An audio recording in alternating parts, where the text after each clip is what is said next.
Hi folks, it's Dr. Rob CYWES. I'm the Carb Addiction Doc, and before we get into today's video, I just want to say thank you so much to folks that throw us a few dollars at our Patreon account and especially at our PayPal account. The addresses are in the show notes below, but that keeps this channel free. You can help us by subscribing to this channel and by liking the videos or even leaving a comment. And if you see some of our videos popping up on your feed, click on it for a few seconds. Thanks so much, and now to today's video. Hi folks, this is Dr. Rob CYWES. I am the Carb Addiction Doc, and as part of our series on the carnivore diet, today we're going to discuss the micronutrients we get from our food. So we've talked about the importance of fat and protein, and the next video will discuss the various macronutrients forms that we get. But today we're specifically going to talk about the minerals, the vitamins, the trace elements that we get from a carnivore diet that are ideal to give us everything we need without significant supplementation. And we will speak a little bit about supplementation on a carnivore diet. So the macros, the fat and the protein, when we eat the flesh of an animal, typically the muscles of an animal is where we get most of our protein and fat from. That's where the animal stores that fat and protein, irrespective of the animal, okay? Occasionally in the skin as well. But those organs, the muscles and the fat of the animal, will provide a small amount of adequate micronutrients. For example, the fat cells may have cholesterol in them. They definitely do have cholesterol in them. The fat cells may have some vitamin D, A, D, E, K, the fat-soluble vitamins. There will be some iron, some B12 in the red meat of the animal. So yes, in the macronutrients, we do get a range of B vitamins and of A, D, E, K fat-soluble vitamins. And there are some minerals, some iron, some other things that are in there. However, we also essentially need foods that supply micronutrients, and the key thing is micronutrients in the appropriate ratio. And there are two principles when it comes to micronutrients. Micronutrients we can get best if we eat the whole or close to the whole animal, not just the muscles of the animal. So we look for animal products or animals that are the whole animal, or food that mammals eat in exclusivity that provide 100% of the macro and micronutrients of that mammal. So when it comes to micronutrients, we either need a food source that all mammals use exclusively, or the whole animal, which equals everything an animal requires in the right proportion. So that's the principles. Now, let's break that down. Where do we get the whole animal from? Well, the best whole animal to eat, and again, this is based exclusively on whether you like something or not. So you're either going to eat this as a food or not, based upon what you like it. Just a couple of caveats. First of all, it is unnecessary if you don't like something to buy it in a capsule. So all these ancestral organs and things that are in capsules, fine to do, but unnecessary. Okay, unnecessary, waste of money, in my opinion. Okay. The other, so it is the likability or the non-likability of something. And for the most part, you won't overdo these, although there are a few exceptions where that may be an issue. But remember that the micronutrients are condiments to your food and should be taken in on a regular basis, okay? The first source of entire animals or animal products, the first one, are eggs. And eggs are probably one of the healthiest things you can eat. Doesn't matter what animal source. Some people eat duck, some people eat quail, ostrich eggs, where I come from in the world, chicken eggs. Eggs, and preferably the best quality free-range eggs you can get. In other words, where the animal ate from the land rather than being a battery-fed grain eggs. But obviously eggs are expensive, so I don't care as much about the origination of that egg if it's all you can afford. Obviously buy the best quality eggs you can, and there's a difference between broiler eggs, chickens that were kept in a cage, between cage-free eggs that were still grain-fed and free-range eggs that come from animals that ate insects and maybe supplemented a little bit with grain or corn. So figure out what the source of those are, and that the more pure they are, the more expensive. But eggs are excellent.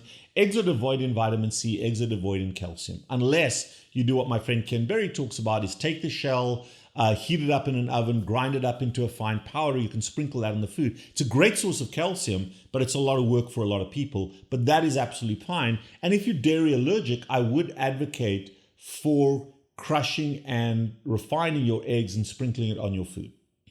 The second whole animal, and probably the healthiest whole animals you can eat, are small fish and seafood.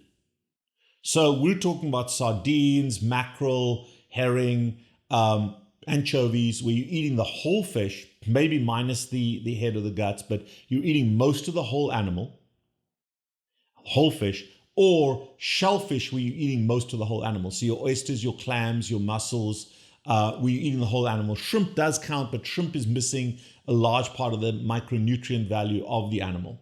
And then the next one is fish roe, the eggs. So when you eat sashimi, you'll often get the tiny little fish eggs or the bigger fish eggs. Not everybody can eat caviar. That's another source. But fish eggs are an excellent source of everything, all the micronutrients. And it also brings a high level of DHA, which is one of the 2 essential fatty acids. Those are typically the whole animals. The next 2 categories are, the first one is the only diet that all mammals at some point in their life live on exclusively at the time where they are undergoing the greatest growth velocity. And if anybody on the internet demonizes this, I'm going to tell you categorically they don't understand this, or they're wrong, okay? And that is dairy products. And we're talking about segments of dairy as well as the whole thing. We're talking about butter, we're talking about cheese.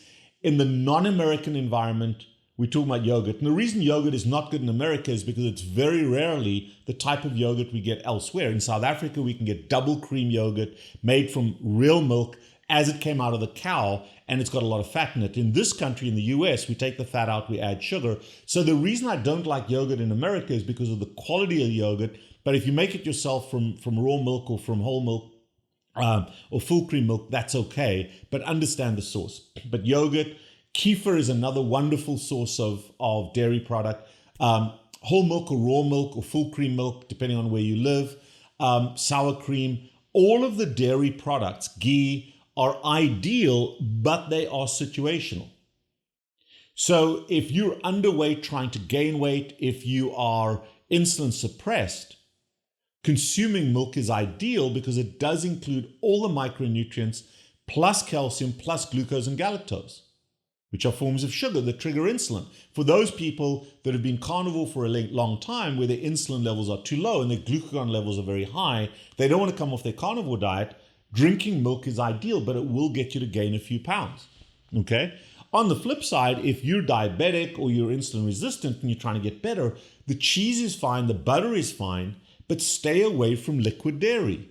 So again, it's situational, but dairy is one of the healthiest forms of micronutrients you can get. One of the things they do at a restaurant is you go in there, you're hungry. You may know exactly what you're going to eat, but they'll often put bread on the table or chips on the table or whatever it is, or you order an appetizer that arrives before your main meal. Well, the reality is we only need to eat a portion of one entree.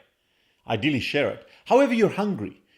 So instead of having the bread or having the tortillas or having that drink, I tend to take one of these 2 guys with me. I take either a Ketone IQ or the little gel packs that can fit in a bag without, or in my pocket. I'm a guy. My wife tends to take these in her purse. And when we arrive, I'll swallow one of these and chase it with some water or chase it with an electrolyte mix. It costs me nothing in the restaurant. Yes, there's cost to this. However, it protects me until my meal arrives. And then because we put our entrees in the middle of the table and we all share, I'm not ravenous and I'm not binge eating.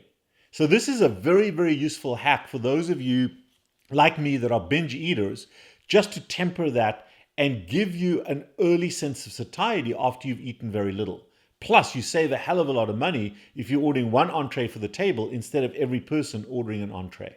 So just a little hack. This is how I use Ketone IQ. And then the last category is liver. And While liver is a simplified set of micronutrients, doesn't give you everything you need, it gives you everything you need for the storage phase of your cycle, of your eating cycle. So liver is a wonderful resource if you can tolerate it. And if you hate liver, don't eat it, because every time you eat an egg, you're getting a whole liver in there. It's just broken down. But there are also practical ways in which you can eat your storage, your micronutrients. So one of the best vehicles for adding micronutrients to your food in a non-tasteable way are the following. Number one, if you do ground beef, or you do something like pulled pork, or you do fish cakes or something like that, where you're breaking that fish up into fine particles, you can always throw eggs in there, throw liver in there. You can camouflage, you can use those macronutrients, the protein and the fat, as a source of camouflage for the organs you don't necessarily need or like. Very commonly in our house, we buy a big chunk of ground beef or mincemeat, and I will in the kitchen throw my micronutrients in there, throw some of my spices or my salt in there, and then break those up into hamburgers or meatballs or chunks of ground beef. And then I use a vacuum sealer, which is one of the big weapons. We've replaced our toaster with a vacuum sealer. We vacuum seal that food, label it, and it goes into the freezer. Then when we defrost, we've instantly got hamburgers that have got everything in them. We can even throw extra fat in there. So the ground products are wonderful ways to complete a meal. But for example, if I'm eating a ribeye steak, I may add some goat's cheese to it. Anytime I eat fish, I'm going to open a can of sardines or get some fish roe, but I'm going to add my micronutrient foods as supplements to my macro-rich foods. Some days you can have a pure micronutrient meal like egg and cheese, like an omelet with egg and cheese. Other days you can eat primarily a macro meal with a little bit of micronutrient as a condiment. But having these micronutrients on board is ideal in terms of supplying everything that you need through that food. And then the other crucial thing I'm going to mention here is always on a low carbohydrate meal, to regulate blood sugar and blood volume and total body volume, add salt to your food. We're looking for a minimum of 4 to 5 grams of salt added to your food or added to your water. Salt is essential. So when I make my hamburgers, I'll always add salt to that. However, here's the first micronutrient deficiency we commonly see. A lot of people will add salt that does not contain iodine. So the options you have is to add iodized salt, and that's perfectly fine. I have no issue with that, but check the label. If the salt is iodized and you add it, you don't have to worry about what I'm about to say next. The majority of salts, Redmond real salt is the one that we use. It's ancient mine salt, pink Himalayan salt, that type of thing. Sea salt doesn't have iodine in it. So add iodine. And we typically use Lugol's iodine, depending on where you are. I use the 2%, and anywhere, depending on your size and your height, anywhere from 2 drops for my son who's 4 years old, all the way to 4 or 5 drops for myself. I typically regulate 4 drops a day. It is not about how much you're getting in, it's about the frequency with which you are trickling that iodine in. So don't listen to the people that more is always better. But a source of iodine on a daily basis is a very useful supplement. The second supplement, depending on how fish dominant your food is, it is essential to get 2 sources of fat in on a regular basis. The first source of fat are your 3 omega fatty acids. And yes, 3 omega fatty acids do occur in pasture-raised bovine animals. They occur most commonly in the fish and the seafood. So fish and seafood, fish roe, very useful source of DHA, and it's the DHA component of 3 omega fatty acids you want. Sometimes you get krill oil, they've got EPA in them, but they don't have adequate DHA. And the issue is that your liver is not fast enough turning EPA into DHA to produce the 500 milligrams a day you need. So it's very common to supplement with a fish oil that specifically has 500 milligrams of DHA. It could be cod liver oil, could be krill, could be a regular fish oil. Make sure it's clean of heavy metals. Make sure it's fresh so it doesn't go rancid or oxidized. But that is something we add to our food. And then the third component especially early on, are some of your fat-soluble vitamins, because insulin resistance blocks the production and release of these fat-soluble vitamins, especially the steroid fat-soluble vitamins such as D3. So it is of great value, or if you've got heart disease, to add D3K2 as a supplement on a daily basis. But those are the three primary supplements that I think are of value on a carnivore diet. All the other supplements, including vitamin C, are probably overcalled. Now, on a situational basis, if you need a sleep aid, if you've got muscle cramps, there are electrolyte supplements, there are magnesiums, there are others that can be added at an individual level. But on a global level, those three, D3K2, fish oil, and iodine, are, I believe, important supplements on a carnivore diet. You don't have to, but I would tell you that there's benefit. And I am a big believer in adding salt to your food, especially if you've got blood volume and blood pressure issues. Not eating salt is okay, but once you start getting leg cramps, once you start getting pressure issues, or once your ankles start to swell up, I think it is important consideration. So those are the micronutrient structural elements to your food, and you want to add them in small components as condiments to most meals. I hope this helps. I am the Carb Addiction Doc. Think this through, but ultimately the overriding thing is the likability of these structures.